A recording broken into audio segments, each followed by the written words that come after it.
Me llamo Ignacio Ramírez. Tengo 72 años y mi propia hija me amenazó con echarme de mi casa si no le firmaba la escritura de la propiedad. Pensó que era un viejo débil y manipulable que iba a ceder al primer chantaje emocional. Pero lo que ella no sabía es que durante 50 años de trabajar como albañil aprendí algo muy importante. Nunca hay que doblegarse ante los bravucones, aunque sean tu propia sangre. Y cuando decidí plantarme y luchar por lo que era mío, descubrí secretos sobre mi familia que cambiaron todo para siempre. Imagínate construir una casa con tus propias manos, ladrillo por ladrillo, durante 20 años de trabajo, sacrificio y sueños. Imagínate criar a una hija en esa casa, darle todo lo que está a tu alcance, y después ver cómo esa misma hija trata de arrancarte lo único que tenés en el mundo, como si fuera suyo por derecho. Imagínate tener que elegir entre mantener la paz familiar o defender tu dignidad cuando ya no te quedan muchos años de vida. Esta es la historia de cómo un viejo albañil tuvo que enseñarle a su hija universitaria que el respeto no se negocia, sin importar la edad que tengas o qué tan vulnerable te veas desde afuera. Todo empezó hace 6 meses, cuando mi hija Esperanza vino a casa con su marido Bruno y me dijeron que necesitaban hablarme sobre el futuro de la familia. En ese momento no entendí por qué hablaban con esa seriedad, como si estuvieran por anunciarme algo grave. Esperanza tiene 38 años, es contadora pública y siempre fue la inteligente de la familia. Se recibió con honores, consiguió trabajo en una empresa importante, se casó con Bruno, que es ingeniero civil, y tienen 2 hijos, Matías de 14 años y Camila de 11. Desde afuera, era el ejemplo perfecto de hija exitosa que cualquier padre querría tener. «Papá», me dijo Esperanza mientras se servía café en mi cocina, «Bruno y yo hemos estado pensando mucho sobre tu situación». «¿Mi situación?», le pregunté sin entender de qué hablaba. «¿Qué situación?». «Tu edad, papá. 72 años no son pocos, y vivir solo en una casa tan grande no es lo ideal». Era verdad que vivía solo. Mi esposa Elena había muerto hace 4 años de cáncer, y desde entonces me las arreglaba solo en esta casa de 3 dormitorios que había construido en los años 80, cuando tenía esperanzas de que tal vez tendríamos más hijos. «Yo estoy bien», les dije. «Puedo cuidarme solo sin problemas». «Sabemos que podés, papá», intervino Bruno con esa voz de ingeniero que usa cuando quiere explicar algo técnico. «Pero la realidad es que esta casa es demasiado grande para una sola persona, y mantenerla debe costarte una fortuna». No me costaba una fortuna porque yo mismo hacía todos los arreglos y el mantenimiento. 50 años de ser albañil me habían enseñado a reparar todo lo que se podía romper en una casa. Pero no les dije eso porque quería escuchar a dónde iban con la conversación. «Nosotros estuvimos viendo», siguió Esperanza, «y hay residencias geriátricas muy lindas donde podrías estar mucho mejor cuidado, con gente de tu edad, actividades, atención médica inmediata si la necesitas. Residencias geriátricas». Mi hija quería mandarme a un geriátrico. «No me interesa ir a ningún geriátrico», les dije inmediatamente. «Esta es mi casa. Acá viví con tu madre. Acá te crié a vos. Acá están todos mis recuerdos».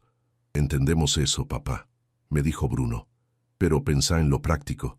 Si te pasa algo acá solo, nadie se va a enterar. Si tenés una emergencia médica, puede pasar cualquier cosa. Y además», agregó Esperanza, «nosotros necesitamos una casa más grande para los chicos. Matías y Camila están creciendo, necesitan más espacio, y el departamento donde vivimos se nos está quedando chico». Ahí fue cuando entendí hacia dónde iba la cosa.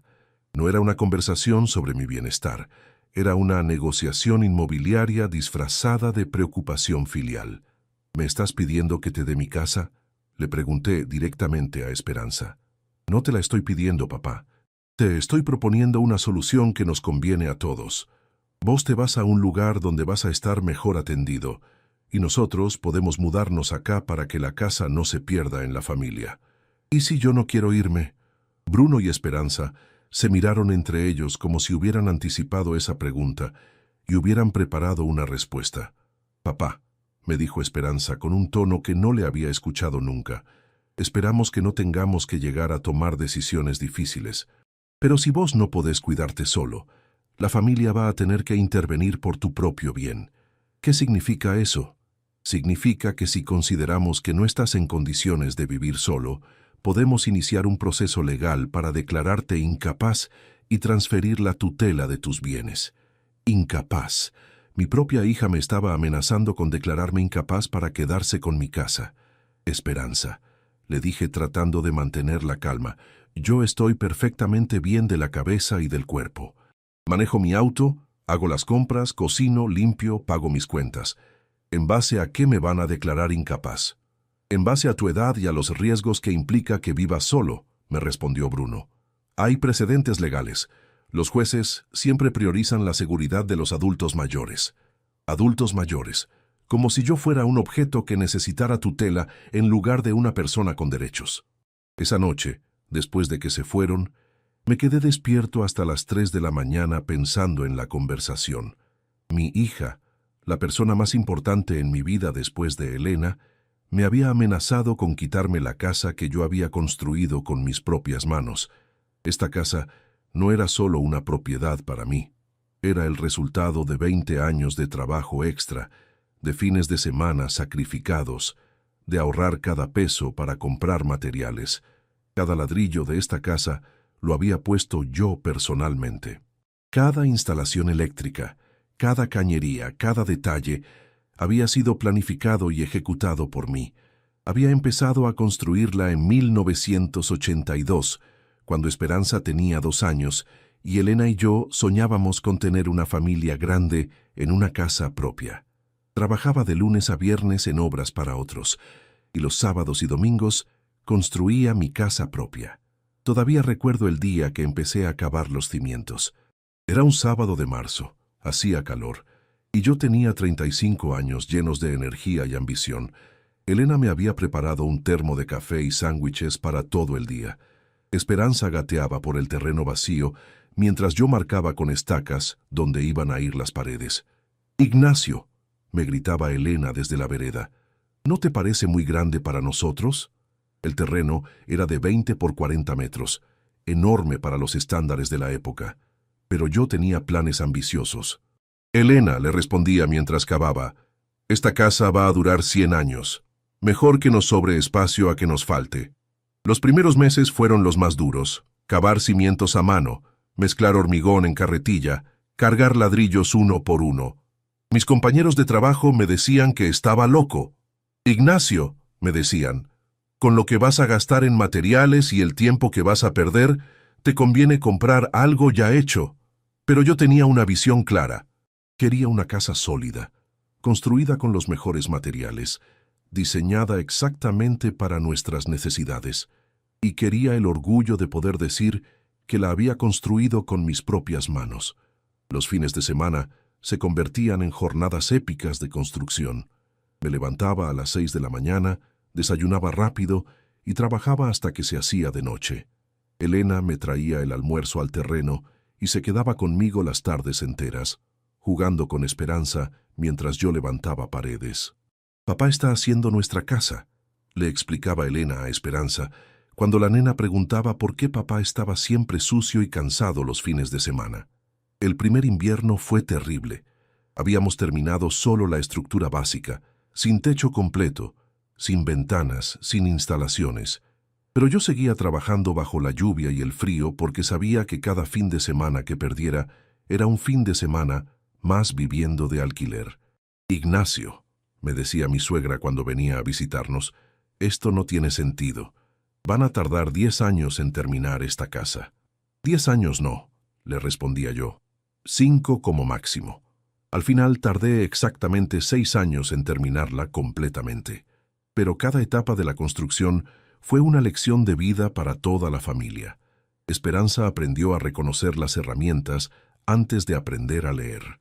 Elena se convirtió en mi asistente perfecta, pasándome materiales, sosteniendo mediciones, tomando decisiones sobre distribución de espacios.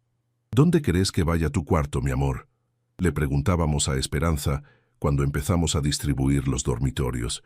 Era una nena de 5 años, eligiendo dónde iba a estar su habitación en la casa que estábamos construyendo para ella.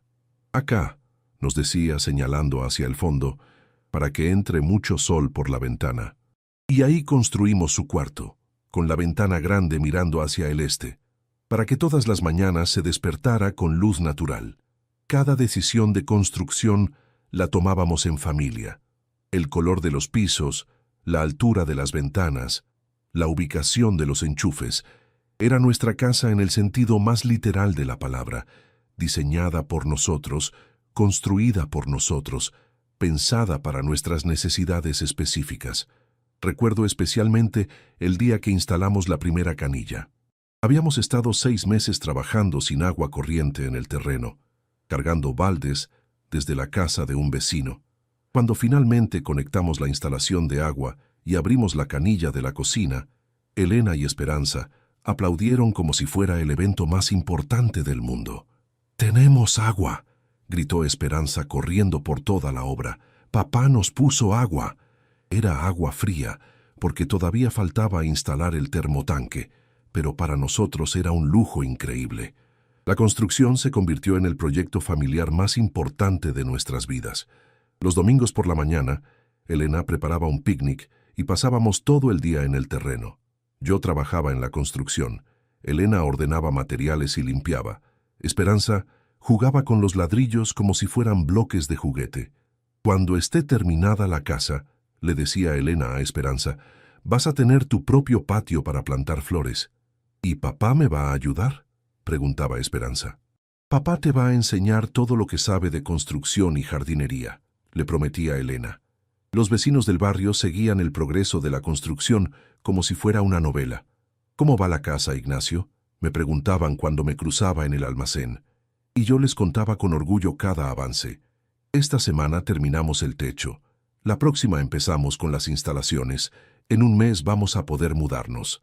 El día que nos mudamos finalmente a la casa era enero de 1988. Esperanza tenía 8 años, Elena 32, y yo 41. Habíamos pasado 6 años construyendo nuestro hogar, y finalmente podíamos vivir en él. «Es la casa más linda del mundo», dijo Esperanza cuando puso sus cosas en su cuarto nuevo. Las paredes todavía olían a pintura fresca. El piso de la cocina brillaba como un espejo. Las ventanas eran tan limpias que parecía que no había vidrio. «Es nuestra casa», le dije abrazándola mientras Elena desempacaba las últimas cajas. La construimos entre todos para que fuera perfecta para nosotros. Durante los años siguientes, la casa fue creciendo junto con la familia. Le agregué un taller en el fondo donde Esperanza aprendió a usar herramientas. Construí una parrilla en el patio donde hacíamos asados todos los domingos. Planté un jardín donde Elena cultivaba tomates, lechugas y las flores más hermosas del barrio. «Papá», me decía Esperanza cuando era adolescente, «¿vos te imaginabas que la casa iba a quedar tan linda cuando empezaste a construirla?». «Me imaginaba que iba a quedar exactamente así», le respondía, «porque la construimos con amor y dedicación». «Ignacio», me decía Elena cuando me veía volver agotado de trabajar en la construcción durante el fin de semana, «no te mates trabajando. Ya va a llegar el momento». Pero yo sabía que si no aprovechaba mis años jóvenes para construir, después no iba a tener la fuerza física para hacerlo. Y tenía razón. A los 72 años ya no podría construir una casa desde cero, pero por suerte ya la tenía terminada.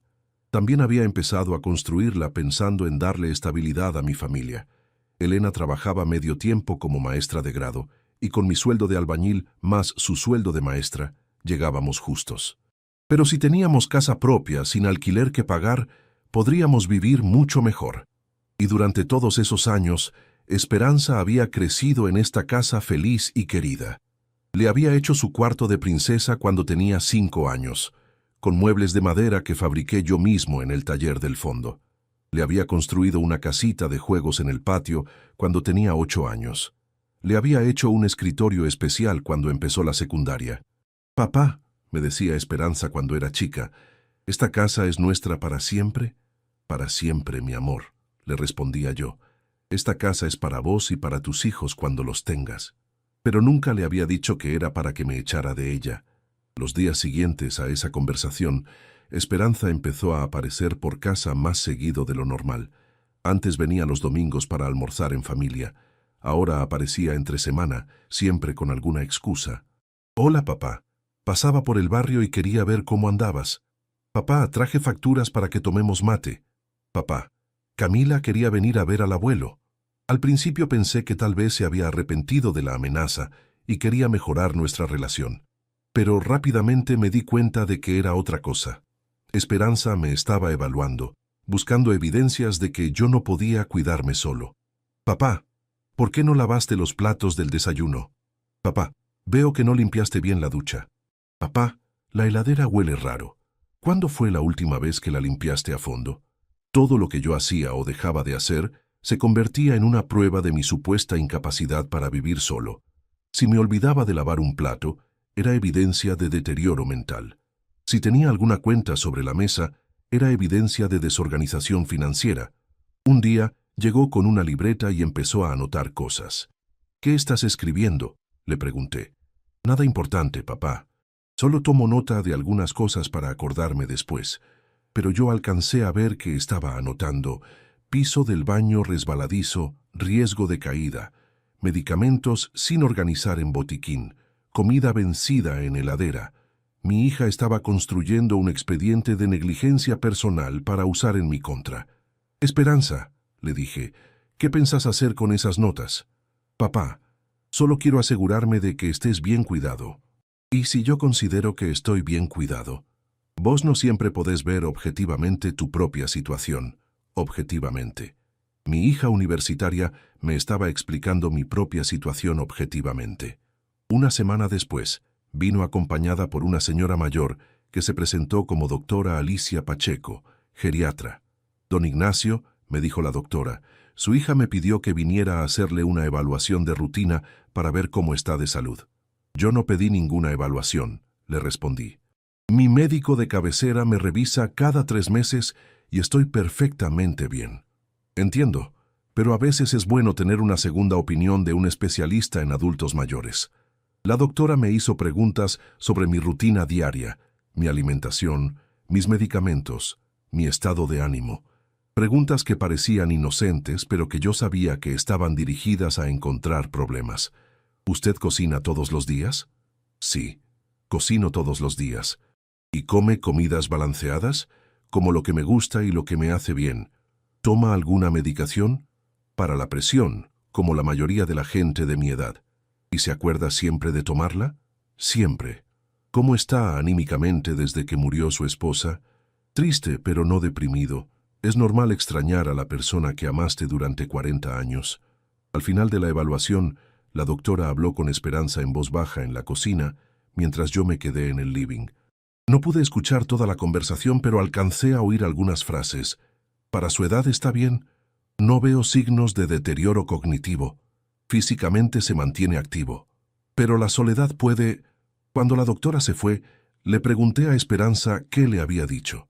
«Dijo que estás bien, papá, pero que efectivamente sería mejor que tuvieras más compañía y supervisión». «¿Dijo eso o lo estás interpretando vos?» «Papá, no discutamos. Lo importante es tu bienestar». Pero yo sabía que lo importante para Esperanza no era mi bienestar, era mi casa. Esa misma semana empezaron a pasar cosas que me confirmaron que todo esto era parte de un plan más grande. Bruno vino un día cuando Esperanza no estaba y me pidió permiso para echar un vistazo a la casa desde el punto de vista técnico. «Don Ignacio», me dijo, «como ingeniero civil, puedo identificar si hay problemas estructurales o de mantenimiento que podrían ser peligrosos para usted». Le dije que podía mirar lo que quisiera, pero que yo conocía cada centímetro de esta casa mejor que nadie porque la había construido yo mismo. Bruno recorrió toda la casa con una libreta, anotando cosas, sacando fotos con el teléfono, midiendo espacios. Parecía más un tasador evaluando una propiedad que un yerno preocupado por la seguridad de su suegro. «La instalación eléctrica está desactualizada», me dijo cuando terminó. «Sería peligroso que siguiera así». «Funciona perfectamente desde hace 40 años», le respondí, «pero no cumple con las normas actuales de seguridad. Las normas actuales no existían cuando se construyó la casa». Exactamente ese es el problema. Bruno también encontró problemas con la calefacción, con las aberturas, con el techo, con el jardín. Según él, yo vivía en una trampa mortal que podía colapsar o incendiarse en cualquier momento. ¿Y cuál es tu recomendación?, le pregunté. Que se hagan las reparaciones necesarias para ponerla en condiciones, pero eso va a costar una fortuna, y mientras tanto, usted no puede seguir viviendo acá. Una fortuna. Cuánto conveniente que las reparaciones que él consideraba necesarias costaran exactamente más dinero del que yo tenía disponible. Pero el golpe final llegó 2 semanas después, cuando Esperanza vino acompañada por un abogado. Se presentó como Dr. Ismael Figueroa, especialista en Derecho de Familia y Tutelas. Era un hombre de unos 50 años, muy formal, que hablaba con el tono de autoridad que usan los abogados cuando quieren intimidar a la gente. «Don Ignacio», me dijo, «vengo a explicarle el procedimiento legal que su familia podría iniciar si consideran que usted no está en condiciones de manejar sus asuntos personales». «¿Y quién dice que yo no estoy en condiciones?» La evaluación médica y técnica que se ha realizado sugiere que hay riesgos significativos en su situación actual. ¿Qué riesgos? El abogado abrió una carpeta llena de papeles. Riesgos médicos por falta de supervisión, riesgos habitacionales por deficiencias estructurales de la vivienda, riesgos financieros por posible deterioro en la capacidad de gestión económica. Cada palabra que decía sonaba ensayada, como si hubiera dado la misma explicación muchas veces antes a otras familias en situaciones similares. Riesgos financieros, repetí. ¿En base a qué? En base a que una persona de su edad que vive sola puede ser vulnerable a estafas, puede tomar decisiones económicas inadecuadas, puede olvidarse de pagar cuentas importantes. Yo nunca fui estafado, nunca tomé decisiones económicas inadecuadas y nunca me olvidé de pagar una cuenta. Hasta ahora, me dijo Esperanza. Pero, ¿qué pasa cuando empiecen los problemas? ¿Vamos a esperar a que te estafen o a que te corten los servicios por no pagar? El procedimiento, siguió explicando el abogado, permite que la familia solicite al juez la designación de un tutor legal que se haga cargo de las decisiones importantes. ¿Y quién sería ese tutor? Generalmente es un familiar directo, en este caso podría ser su hija. Ahí estaba, todo el plan completo. Esperanza quería que la declararan mi tutora legal para poder tomar decisiones sobre mis bienes, incluyendo la casa. ¿Y si yo me opongo? Usted tiene derecho a oponerse, me dijo el abogado, pero el juez va a evaluar todas las evidencias y va a tomar la decisión que considere más conveniente para su bienestar. ¿Qué evidencias? La evaluación médica, el informe técnico sobre la vivienda, el análisis de su situación social y económica.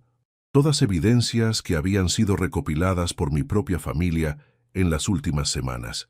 «Papá», me dijo Esperanza cuando el abogado se fue, «nosotros no queremos hacerte daño, solo queremos protegerte». ¿Protegerme de qué? De los riesgos de vivir solo a tu edad. ¿Y si yo prefiero correr esos riesgos antes que irme de mi casa? Esa opción ya no existe, papá. Si iniciamos el proceso legal, el juez va a decidir por vos. Esa noche entendí que mi hija me estaba dando un ultimátum. O firmaba voluntariamente la transferencia de la casa, o ella iba a usar la justicia para quitármela por la fuerza. Pero también esa noche tomé la decisión más importante de los últimos años de mi vida. No me iba a dejar amedrentar por nadie, ni siquiera por mi propia hija. Al día siguiente llamé al único abogado que conocía, el doctor Raúl Fernández, que había sido mi abogado cuando compré el terreno donde construí la casa hace 40 años. Era un hombre de mi edad, que había manejado mis pocos asuntos legales durante décadas. «Ignacio», me dijo cuando le conté toda la situación, «lo que te está pasando es más común de lo que pensás. Muchas familias usan el sistema de tutelas para apoderarse de las propiedades de los padres mayores. ¿Y qué puedo hacer? Primero, demostrar que estás en perfecto uso de tus facultades mentales. Segundo, demostrar que podés cuidarte solo sin problemas. Tercero, contratar a alguien que te represente legalmente si inician el proceso de tutela. Pero tengo posibilidades de ganar. Depende de cuán bien preparados estén ellos y cuán bien nos preparemos nosotros. Pero una cosa te puedo asegurar. Si no te defendés, van a ganar seguro». El doctor Fernández me explicó que lo primero que tenía que hacer era conseguir una evaluación médica independiente que demostrara que yo estaba en perfectas condiciones mentales y físicas. ¿Conoces algún médico de confianza que pueda hacerte un examen completo? Mi médico de cabecera me conoce desde hace 20 años. Perfecto. Pedile que te haga un informe detallado sobre tu estado de salud y tu capacidad para vivir independientemente.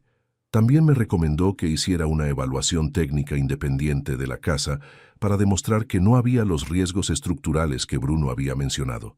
¿Y eso no va a costar una fortuna? Va a costar menos que perder tu casa. Tenía razón. Si me quedaba sin hacer nada, iba a perder todo de todas maneras. Durante las siguientes 2 semanas, trabajé metódicamente para preparar mi defensa. El doctor Ramón Valdés, mi médico de cabecera, me hizo un examen físico y mental completo. Ignacio, me dijo cuando terminó, para tus 72 años estás en un estado excelente. Presión controlada, corazón fuerte, reflejos normales, memoria perfecta, razonamiento claro. No hay ninguna razón médica por la cual no puedas vivir independientemente. También contraté a un ingeniero independiente para que evaluara el estado de la casa. Se llamaba ingeniero Martín Lagos, un profesional de unos 40 años, sin ninguna conexión con mi familia. Don Ignacio me dijo después de revisar toda la casa, esta construcción está en excelente estado, es sólida, segura y bien mantenida. Cualquier observación que se pueda hacer son detalles menores que no afectan la habitabilidad. Con esos 2 informes, el doctor Fernández preparó lo que él llamó una defensa preventiva. Ignacio, me explicó, vamos a adelantarnos a su jugada. En lugar de esperar a que te demanden, vos vas a presentarte ante el juez pidiendo que se declare formalmente tu capacidad mental y tu derecho a tomar decisiones sobre tu propia vida. ¿Eso se puede hacer? Se llama declaración de capacidad plena. Es un procedimiento que permite que una persona demuestre ante la justicia que está en perfectas condiciones de manejar sus asuntos. ¿Y eso me protege de lo que quiere hacer Esperanza? Si el juez declara que estás en capacidad plena, va a ser muy difícil que después alguien pueda argumentar lo contrario. El doctor Fernández también me sugirió que considerara otras opciones para proteger mi casa. Ignacio, ¿vos tenés otros familiares de confianza? Tengo un sobrino, Julio, que es el hijo de mi hermano que murió hace 10 años. Siempre tuvimos buena relación. ¿Él sabía lo que está pasando? No le conté nada porque no quería meterlo en problemas familiares. Tal vez sea hora de que lo sepas, porque si las cosas se ponen feas, puede ser útil tener a alguien de la familia que te apoye. Esa tarde llamé a Julio y le conté toda la situación. Su reacción fue exactamente la que esperaba. «Tío Ignacio», me dijo, «no puedo creer que Esperanza te esté haciendo esto. Esa casa es tuya, vos la construiste y nadie tiene derecho a sacarte de ahí». Julio tenía 35 años, era electricista y siempre había sido un muchacho trabajador y honesto. Desde chico había venido seguido a mi casa, había aprendido oficios conmigo en el taller del fondo, había sido como un segundo hijo cuando mi hermano murió. «¿Querés que hable con Esperanza?», me ofreció. «No, todavía no. Primero vamos a ver qué pasa con el tema legal». Pero me tranquilizó saber que tenía a alguien de la familia que me apoyaba incondicionalmente. Una semana después, mientras el doctor Fernández preparaba los papeles para presentar ante el juzgado, recibí una visita que no esperaba. Esperanza vino a casa acompañada por Matías y Camila, mis nietos. «Hola, abuelo», me dijeron los chicos, «vinimos a pasar la tarde con vos». Esperanza se quedó en la cocina mientras yo jugaba con los chicos en el living. Era obvio que ella los había traído por alguna razón específica, pero no sabía cuál. Después de una hora, Esperanza mandó a los chicos al patio para hablar conmigo a solas. «Papá», me dijo, «quiero hacerte una propuesta». «Te escucho». «Si vos firmás voluntariamente la transferencia de la casa, nosotros nos comprometemos a hacerte una pieza grande en el fondo para que puedas vivir acá con nosotros. No tendrías que irte a ningún geriátrico. Una pieza en el fondo». En la casa que yo había construido, mi hija me estaba ofreciendo una pieza en el fondo. ¿Y qué pasaría con el resto de la casa? Nosotros la usaríamos como vivienda familiar. Los chicos tendrían su espacio, vos tendrías el tuyo, pero todos estaríamos juntos. Como un inquilino en mi propia casa. Como familia, papá. Todos bajo el mismo techo. ¿Y quién tomaría las decisiones sobre la casa? ¿Quién pagaría los gastos? ¿Quién decidiría qué se puede hacer y qué no? Esperanza se quedó callada. Era obvio que esas decisiones las tomaría ella. ¿Y si yo no acepto esa propuesta? Entonces vamos a seguir adelante con el proceso legal, y te aseguro que vas a preferir nuestra propuesta antes que lo que decida el juez. Era la amenaza final, la última oportunidad que me daba antes de usar la fuerza. Esperanza, le dije mirándola directamente a los ojos, necesito que me contestes una pregunta con honestidad. Dime, ¿vos realmente crees que yo no puedo cuidarme solo o simplemente querés quedarte con mi casa? Se quedó callada durante un minuto muy largo. Después me respondió, papá, las dos cosas pueden ser ciertas al mismo tiempo. Esa respuesta me confirmó todo lo que necesitaba saber. Mi hija efectivamente quería mi casa y estaba dispuesta a usar mi edad como excusa para conseguirla. Bueno, le dije, entonces yo también te voy a contestar con honestidad. No te voy a dar mi casa, no me voy a ir a vivir a ningún geriátrico, y no me voy a quedar en una pieza en el fondo como un arrimado en la casa que yo construí. ¿Estás seguro, papá? Completamente seguro. Entonces, nos vemos en el juzgado. Esa tarde, después de que se fueron, llamé al doctor Fernández para contarle sobre la conversación. Ignacio, me dijo, parece que se terminó el tiempo de las negociaciones. Mañana mismo presentamos el pedido de declaración de capacidad plena. Pero esa noche, mientras me preparaba para la batalla legal que se venía, recibí una llamada que cambió completamente mi perspectiva sobre toda la situación.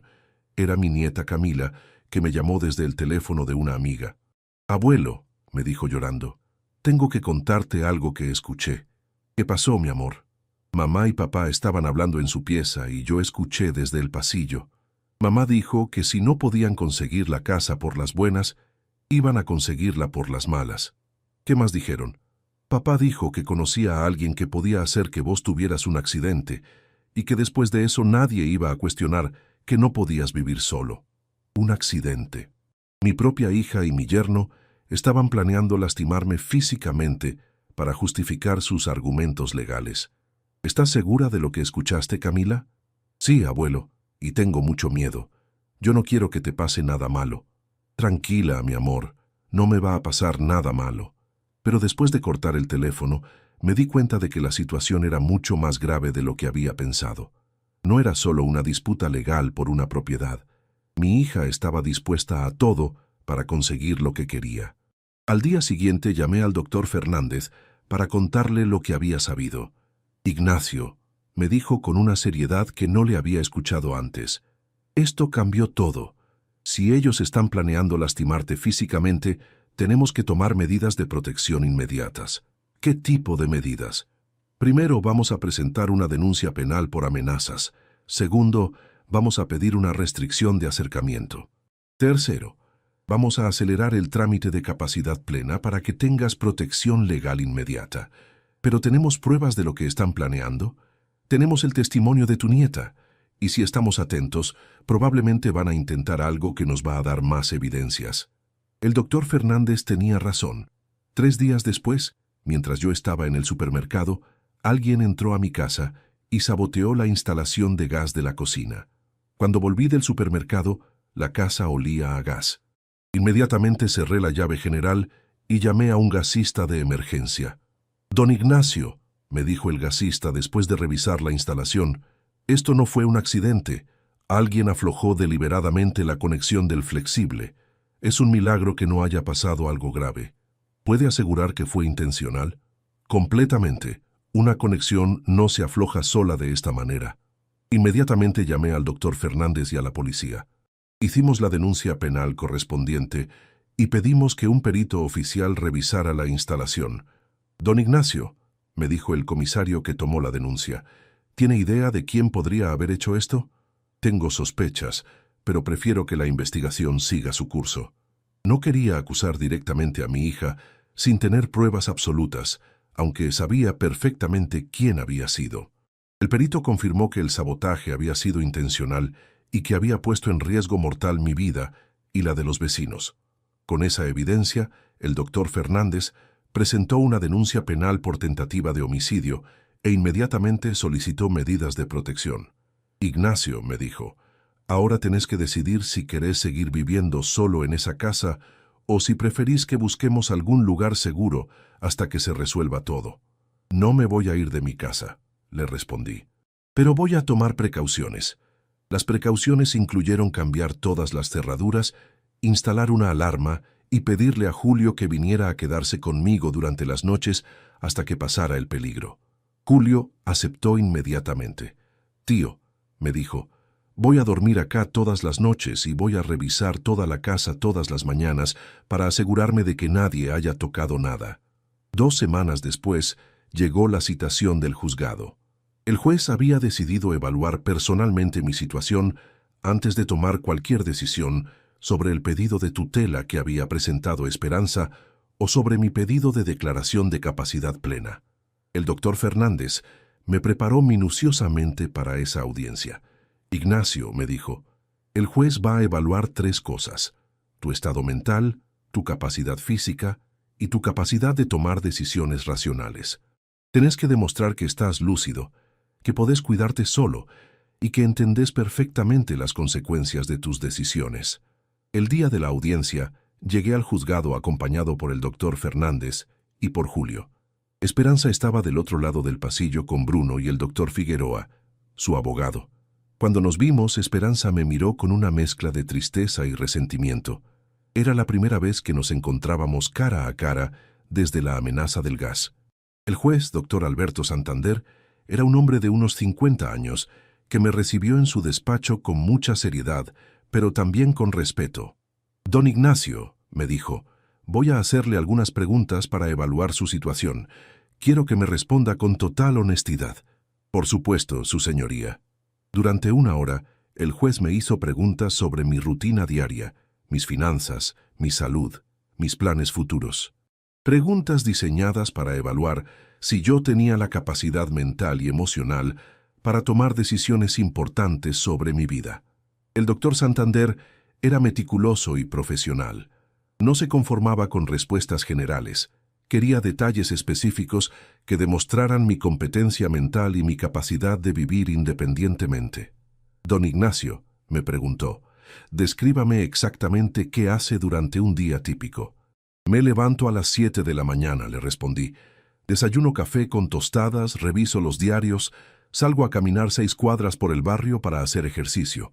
Vuelvo, me baño y dedico la mañana a tareas de la casa: limpieza, cocina, mantenimiento. ¿Cómo maneja sus finanzas personales? Tengo una libreta donde anoto todos mis gastos diarios. Pago todas las cuentas por débito automático el día de vencimiento. Tengo ahorros en el banco suficientes para vivir cómodo durante los próximos 15 años. ¿Toma alguna medicación? ¿Se acuerda de tomarla regularmente? Solo para la presión arterial, una pastilla todas las mañanas después del desayuno. Tengo un pastillero de lunes a domingo donde preparo las dosis semanales todos los domingos. ¿Maneja automóvil? Sí, tengo registro vigente y renovado hace 6 meses. Manejo para hacer compras, ir al médico, visitar familiares. ¿Cocina para usted mismo? Todos los días. Hago las compras 2 veces por semana en el supermercado del barrio. Planifico menús, cocino comidas balanceadas, congelo porciones para tener siempre comida preparada. El juez también me hizo preguntas más complejas para evaluar mi capacidad de razonamiento y mi comprensión de situaciones financieras y legales. ¿Entiende las implicaciones de transferir la propiedad de su casa? Perfectamente. Si transfiero la propiedad, pierdo todos los derechos sobre la casa: el derecho a vivir en ella, el derecho a tomar decisiones sobre modificaciones o reparaciones, el derecho a venderla o alquilarla. Me convertiría en un invitado que puede ser desalojado en cualquier momento.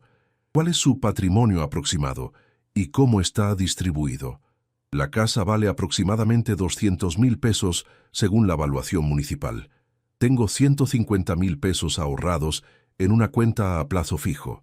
Tengo una jubilación de 15,000 pesos mensuales. No tengo deudas ni obligaciones financieras pendientes. ¿Por qué se opone a mudarse a un lugar donde pueda recibir mejor atención? Porque no necesito mejor atención, su señoría. Estoy en perfecto estado de salud. Me cuido solo sin problemas y esta casa es mi hogar desde hace 40 años. Mudarse a mi edad, abandonando el lugar donde viví los mejores momentos con mi esposa, sería traumático y completamente innecesario. ¿Entiende los riesgos de vivir solo a su edad? Los entiendo y los acepto. Prefiero correr esos riesgos en mi propia casa antes que vivir seguro en un lugar que no elijo. Además, tengo un sistema de seguridad, llamadas regulares con mi sobrino, visitas frecuentes de mis nietos y relación con vecinos que me conocen hace décadas. ¿Qué opina sobre la preocupación de su familia? Su señoría, mi familia no está preocupada por mi bienestar, está interesada en mi propiedad. Y la evidencia de eso es que cuando yo me negué a darles la casa voluntariamente, alguien saboteó mi instalación de gas para crear un accidente que justificara sus argumentos. El juez revisó cuidadosamente el expediente de la denuncia penal. ¿Usted cree que su familia está involucrada en ese incidente? No puedo probarlo completamente todavía, pero es una coincidencia muy extraña que haya pasado justo después de que me negara a firmar la transferencia de la casa. Y según la investigación policial, hay evidencias de que mi yerno contrató a alguien para hacer el sabotaje. El juez también revisó todos los informes médicos presentados por ambas partes. El informe de la doctora Pacheco, que había contratado Esperanza, decía que yo estaba funcionalmente competente, pero en situación de riesgo por aislamiento social. El informe del doctor Valdés, mi médico personal, era mucho más categórico. El señor Ramírez se encuentra en excelente estado físico y mental para su edad. No presenta signos de deterioro cognitivo, mantiene autonomía completa para todas las actividades de la vida diaria y no requiere supervisión médica más allá de controles rutinarios. Doctor Fernández, le preguntó el juez a mi abogado, ¿cuál es la posición de su cliente sobre una posible solución intermedia que garantice su seguridad sin comprometer su autonomía? Su señoría, respondió el doctor Fernández, mi cliente está dispuesto a tomar medidas adicionales de seguridad si el tribunal lo considera necesario, pero no está dispuesto a transferir la propiedad de su casa ni a mudarse a una institución. ¿Qué tipo de medidas de seguridad estarían dispuestos a implementar? Alarma médica personal conectada a un servicio de emergencias, visitas regulares de un asistente social del municipio para verificar bienestar, chequeos médicos más frecuentes, instalación de detectores de gas y humo. Cualquier cosa que asegure su bienestar sin comprometer su derecho fundamental a vivir en su propio hogar. El juez también interrogó extensamente a Esperanza sobre sus motivos reales para solicitar la tutela.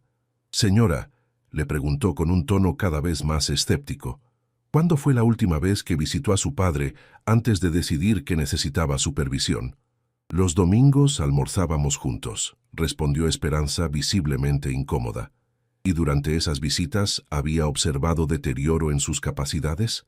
No deterioro, pero sí preocupaciones sobre su seguridad. ¿Qué tipo de preocupaciones específicas? Esperanza se quedó callada durante varios segundos. Cosas menores. A veces no lavaba los platos inmediatamente, a veces tenía papeles desordenados en la mesa. ¿Y eso le pareció evidencia de incapacidad? En conjunto con su edad y el riesgo de vivir solo, sí. ¿Cuándo empezó a preocuparse por su capacidad de vivir solo? Otra pausa larga. Cuando nos dimos cuenta de que necesitábamos una casa más grande para nuestra familia. Esa respuesta fue devastadora para el caso de Esperanza. Había confesado involuntariamente que el interés en la casa había precedido la preocupación por mi bienestar. ¿Y usted considera que esa es una motivación apropiada para solicitar la tutela de su padre? No. Es decir, las dos preocupaciones surgieron al mismo tiempo. Pero según su testimonio, la necesidad de una casa más grande fue lo que la llevó a evaluar la situación de su padre, no al revés. Supongo que sí. El doctor Figueroa, abogado de Esperanza, trató de reparar el daño. Su señoría, mi clienta, quizás no se expresó con claridad, pero la preocupación genuina por el bienestar de su padre es lo que motiva este pedido. Pero era demasiado tarde. El juez había captado perfectamente la secuencia real de los eventos. El juez también revisó todos los informes médicos y técnicos que habían presentado ambas partes. Doctor Fernández, le preguntó a mi abogado, ¿cuál es la posición de su cliente sobre una posible solución intermedia? Su señoría, respondió el doctor Fernández. Mi cliente está dispuesto a tomar medidas adicionales de seguridad si es necesario, pero no está dispuesto a transferir la propiedad de su casa ni a mudarse a una institución. ¿Qué tipo de medidas de seguridad? Alarma médica, visitas regulares de un asistente social, chequeos médicos más frecuentes, cualquier cosa que asegure su bienestar sin comprometer su derecho a vivir en su propio hogar. El juez se tomó una semana para analizar todo el caso. Durante esa semana, yo viví en una ansiedad constante, esperando una decisión que iba a cambiar mi vida para siempre. Julio se quedó conmigo todas las noches, y durante el día yo trataba de mantener mi rutina normal. Pero era imposible no pensar constantemente en lo que iba a pasar. Tío, me dijo Julio una noche, sin importar lo que decida el juez, vos sabés que tenés mi apoyo completo. Lo sé, Julio, y te agradezco más de lo que podés imaginar. ¿Te arrepentís de haberte enfrentado a Esperanza? No, le respondí sin dudar. Me habría arrepentido más de haberme dejado pisotear. La citación para conocer el fallo llegó un viernes por la tarde. El lunes siguiente iba a conocer mi destino. Esa noche no pude dormir. Me quedé despierto pensando en toda mi vida, en Elena, en los años que había trabajado para construir esta casa, en la hija que había criado con tanto amor y que ahora me veía como un obstáculo para sus ambiciones. El lunes por la mañana llegué al juzgado preparado para cualquier resultado. El doctor Fernández me había explicado que podía pasar desde que me dieran la razón completamente hasta que establecieran algún tipo de supervisión intermedia. El juez nos recibió a todos en la sala de audiencias. Esperanza y Bruno estaban del otro lado, evitando mirarme directamente. He analizado cuidadosamente toda la documentación y los testimonios de este caso, empezó diciendo el juez, y he llegado a las siguientes conclusiones.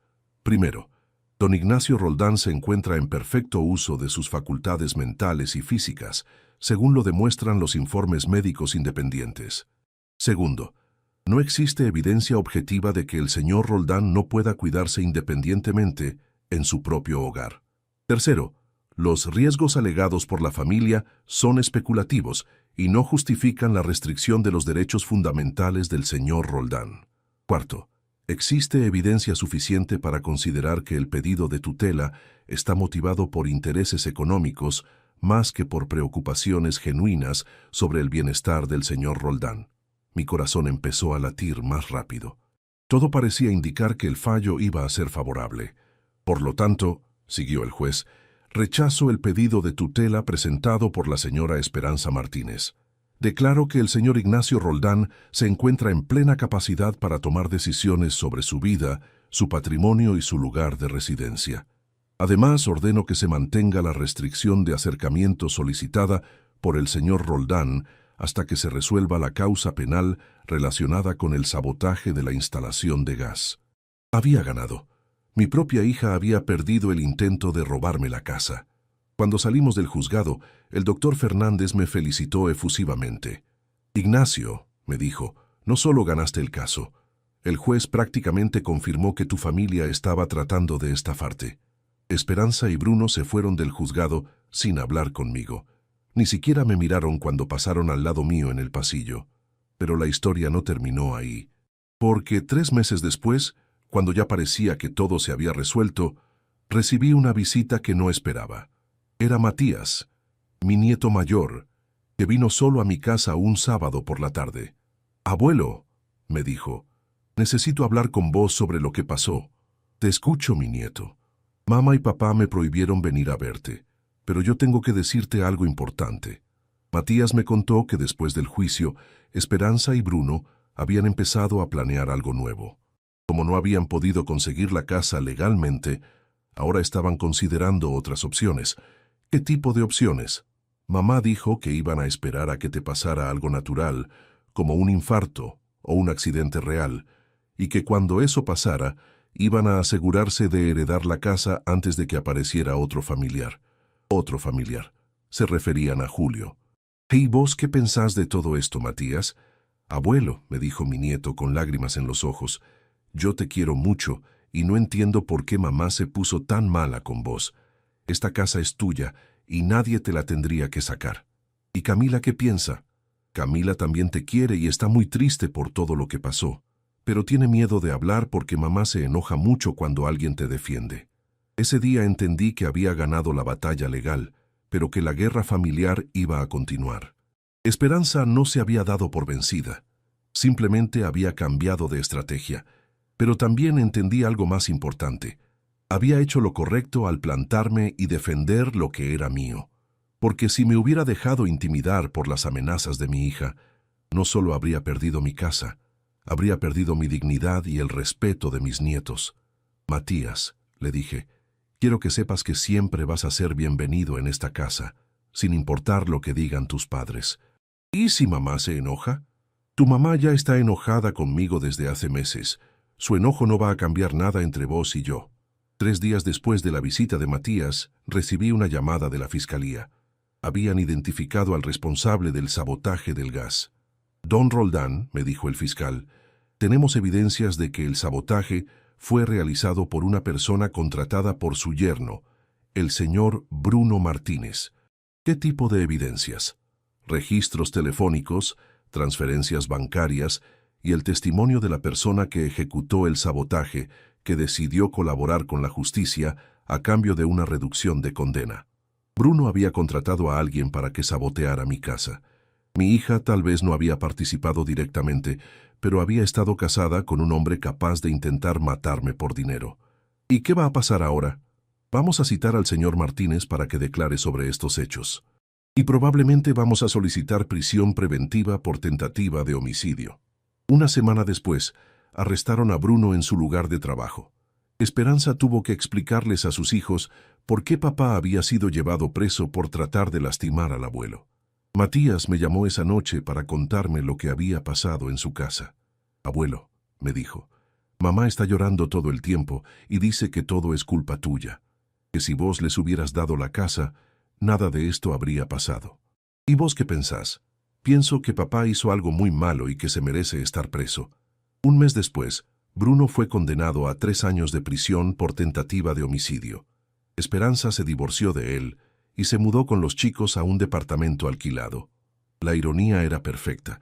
Mi hija había tratado de quitarme mi casa porque necesitaba una vivienda más grande.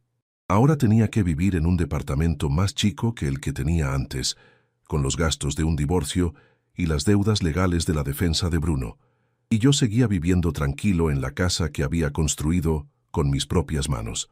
6 meses después del final de todo el juicio, recibí una carta de Esperanza. Era la primera comunicación que tenía con ella desde el día del fallo judicial. La carta llegó un martes por la mañana junto con la correspondencia habitual. Era un sobre blanco, escrito a mano con la letra de Esperanza que conocía desde que había aprendido a escribir de chica. Me temblaron las manos cuando lo abrí. Papá, decía la carta, sé que no tengo derecho a pedirte perdón después de todo lo que pasó, pero quiero que sepas que me doy cuenta de que me equivoqué terriblemente. El divorcio, la situación económica difícil que estoy viviendo y la culpa de haber estado casada con alguien capaz de hacerte daño físico me hicieron reflexionar profundamente sobre mis prioridades y mis acciones. Durante estos meses he tenido mucho tiempo para pensar en todo lo que ocurrió. He entendido que permití que mi ambición de tener una casa más grande me cegara completamente respecto a tus derechos y tu dignidad. Te vi como un obstáculo para mis planes en lugar de verte como mi padre que merecía respeto y consideración. No te escribo para pedirte que me perdones inmediatamente, porque sé que eso va a llevar mucho tiempo, si es que alguna vez es posible. Te escribo para decirte que los chicos te extrañan muchísimo y que si vos estás dispuesto, me gustaría que pudiéramos empezar muy lentamente a reconstruir algún tipo de relación. He aprendido una lección muy dura sobre la diferencia entre querer a alguien y respetar a alguien. Yo siempre pensé que te quería, pero claramente no te respetaba como persona independiente con derechos propios. Ahora entiendo que el respeto es más importante que el amor cuando se trata de relaciones familiares entre adultos. No quiero tu casa. Ya entendí que nunca fue mía y que fue muy arrogante de mi parte pensar que tenía algún derecho sobre ella. La casa es tuya. La construiste con tus manos y tu esfuerzo, y debe seguir siendo tuya hasta el día que vos decidas otra cosa. Solo quiero que mis hijos puedan tener a su abuelo en sus vidas. Ellos no tuvieron la culpa de mis errores, y sé que te quieren genuinamente. Matías me pregunta constantemente cuándo puede volver a verte. Camila tiene pesadillas donde sueña que vos estás enojado con ella por algo que hizo. Si me das una oportunidad, me gustaría demostrar con acciones, no solo con palabras, que he aprendido la lección, que puedo tratarte con el respeto que siempre mereciste, que puedo ser la hija que criaste para que fuera, antes de convertirme en la persona ambiciosa y egoísta en la que me transformé. La carta era larga, de 3 páginas completas, donde Esperanza analizaba detalladamente cada aspecto de lo que había pasado y expresaba remordimiento genuino por sus acciones. No trataba de justificar nada ni de minimizar la gravedad de lo que había hecho. Leí la carta 5 veces antes de decidir qué hacer. Julio, que estaba tomando mate conmigo cuando llegó el correo, notó mi estado emocional. «¿Qué pasó, tío?», me preguntó viendo que estaba más serio de lo habitual. Le mostré la carta y la leyó en silencio. Cuando terminó, se quedó pensativo durante un rato antes de hablar. «¿Qué sentiste cuando la leíste?». «Confundido», le respondí honestamente. «Parte de mí quiere darle otra oportunidad porque es mi hija y porque quiero mucho a mis nietos. Pero otra parte de mí no se olvida de que ella estuvo dispuesta a declararme incapaz y a quitarme todo lo que tengo usando mentiras y manipulación legal. ¿Y qué te dice el corazón? Que los errores se pueden perdonar si hay arrepentimiento real y cambio genuino, pero que la confianza se gana con hechos, no con cartas». Julio asintió pensativamente. «Tío», me dijo después de tomar un sorbo de mate, «solo vos podés tomar esa decisión, pero recordá que perdonar no significa que tengas que olvidar lo que pasó, ni que tengas que volver a confiar inmediatamente. ¿Vos qué harías en mi lugar? Yo le daría una oportunidad muy gradual y muy condicional, pero con límites muy claros desde el principio». Esa noche me quedé despierto hasta muy tarde, pensando en la respuesta que le iba a dar a Esperanza. No era una decisión que se podía tomar a la ligera. Tenía que pensar en mi propio bienestar emocional, pero también en mis nietos, que no tenían culpa de los errores de su madre. Una semana después, le escribí una carta de respuesta a Esperanza. «Hija», le escribí después de muchos borradores, «recibí tu carta y aprecio que hayas reflexionado sobre lo que pasó. Efectivamente, va a llevar mucho tiempo reconstruir la confianza que se perdió cuando decidiste verme como un obstáculo en lugar de como tu padre. Estoy dispuesto a intentar reconstruir nuestra relación, muy lentamente y con condiciones muy claras que ambos tenemos que respetar. La primera condición es que vos aceptes y respetes definitivamente que esta casa es mía y que ninguna circunstancia futura va a cambiar eso. No quiero volver a escuchar nunca más conversaciones sobre mi capacidad de vivir solo, sobre los riesgos de mi edad o sobre alternativas de vivienda para mí. La segunda condición es que los chicos puedan venir a visitarme cuando quieran, sin restricciones de tu parte y sin que vos uses esas visitas para evaluar mi estado o mi capacidad de cuidarlos. La tercera condición es que reconozcas públicamente delante de Matías y Camila que cometiste un error grave al intentar quitarme la casa y que te disculpes con ellos por haber puesto a la familia en esa situación. Si aceptás esas condiciones sin discusión, podemos empezar a hablar de cómo reconstruir nuestra relación familiar. Pero quiero ser claro, va a ser un proceso muy largo, y cualquier señal de que estás volviendo a los comportamientos anteriores va a terminar inmediatamente con este intento de reconciliación. Esperanza me respondió una semana después, aceptando todas las condiciones sin objeciones. 2 meses después, trajo a Matías y a Camila para almorzar un domingo. Fue incómodo al principio, pero los chicos estaban tan contentos de verme que rápidamente se relajó el ambiente. Durante esos meses, Esperanza demostró con acciones que había cambiado realmente. No hizo ningún comentario sobre la casa, no cuestionó ninguna de mis decisiones, no trató de aconsejarme sobre cómo tenía que vivir mi vida.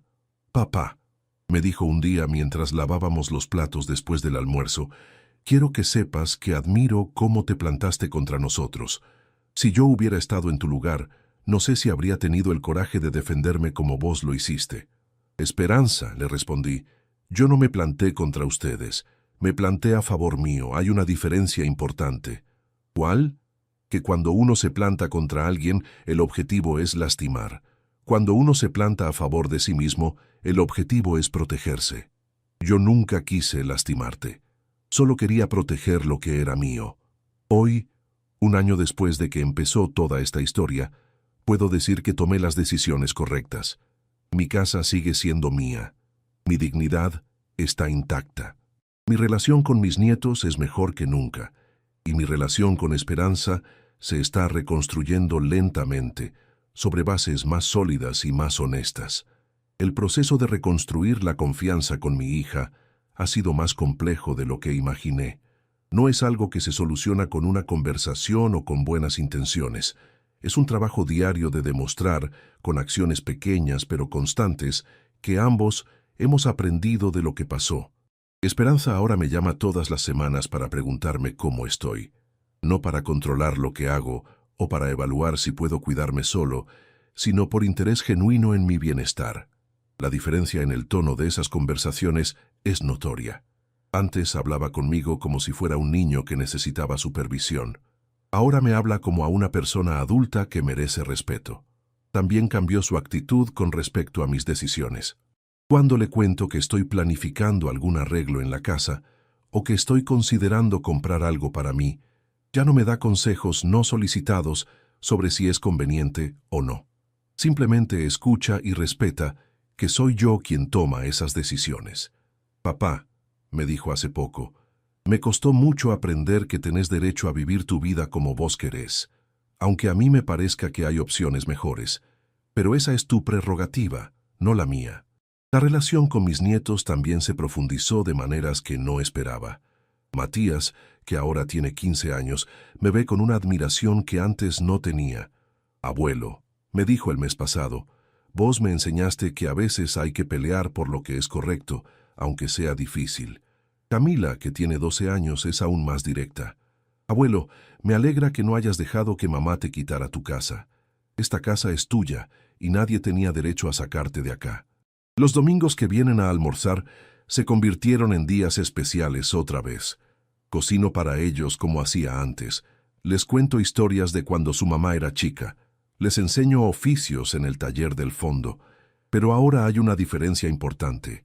Todos sabemos que estamos acá porque elegimos estar, no por obligación familiar. Julio sigue siendo mi compañía más constante y confiable. Se convirtió en algo más que un sobrino. Es el hijo que nunca tuve, el compañero de vejez que me acompaña en las decisiones importantes y me da perspectiva cuando la necesito. Tío, me dice cuando revisamos juntos las mejoras que vamos haciendo en la casa. Esta casa está mejor mantenida ahora que cuando vivía solo. Parece que la batalla legal te dio energías nuevas. Es verdad, defender mi derecho a vivir como yo quería me dio una vitalidad que no tenía desde la muerte de Elena. Sentirme útil, capaz, respetado, me devolvió la gana de cuidar mi hogar y de planificar proyectos a futuro. El mes pasado decidí remodelar completamente el baño principal. No porque fuera necesario, sino porque quería hacerlo. Esperanza, cuando se enteró, me dijo, «Qué bueno, papá, te va a quedar hermoso». Ni una palabra sobre si era conveniente gastar esa plata a mi edad, ni sugerencias sobre contratistas, ni ofertas de ayuda no solicitada. Solo reconocimiento de que era mi decisión y mi derecho. También retomé algunos vínculos sociales que había descuidado. Me anoté en un taller de carpintería para adultos mayores, donde comparto experiencias con otros hombres de mi edad que también han tenido que enfrentar desafíos familiares complicados. «Ignacio», me dijo don Roberto, un compañero del taller, «vos tuviste suerte de tener un abogado bueno y un sobrino que te apoyó. Yo no pude defenderme y terminé perdiendo mi casa». Su historia me recordó que no todos los adultos mayores tienen los recursos o el apoyo para defenderse de familiares abusivos. Por eso también dedico parte de mi tiempo a ayudar a otros mayores que están pasando por situaciones similares. Una vez por mes voy a un centro comunitario donde asesoro informalmente a personas que tienen conflictos legales con sus familias. «Don Ignacio», me dijo una señora de 80 años la semana pasada, «mi hijo quiere vender mi departamento para pagar sus deudas. ¿Qué puedo hacer?». Y yo le explico sus derechos, Le doy referencias de abogados confiables. Le cuento mi experiencia para que sepa que es posible defenderse. ¿Fue fácil enfrentarme a mi propia hija? No. ¿Fue doloroso pasar por todo el proceso legal? Sí. ¿Valió la pena defender lo que es mío aunque me costara caro? Absolutamente. Porque al final, lo más importante que puedo dejarles a mis nietos no es una casa. Es el ejemplo de que nunca hay que dejarse pisotear, sin importar quién sea el que trate de pisotearte. Julio sigue viniendo a almorzar todos los domingos. Esperanza y los chicos vienen un domingo por mes. Y yo sigo viviendo en la casa que construí con mis propias manos, donde viví los mejores años con Elena y donde pienso quedarme hasta el último día de mi vida. Tengo 72 años, pero aprendí que nunca es demasiado tarde para plantarse y defender lo que es justo, y que a veces las batallas más difíciles son las que vale más la pena pelear. ¿Y vos qué harías en mi lugar? ¿Te enfrentarías a tu propia familia para defender lo que es tuyo? ¿O aceptarías las presiones para mantener la paz? Contame desde qué ciudad me estás escuchando y decime si pensás que hice lo correcto o si debería haber cedido para evitar los conflictos. Porque al final esta historia no es solo sobre una casa, es sobre la dignidad, el respeto y el derecho que tenemos todos a decidir sobre nuestras propias vidas, sin importar la edad que tengamos o cuán vulnerables nos vean los demás. Yo elegí luchar, y no me arrepiento de esa decisión. ¿Vos qué elegirías?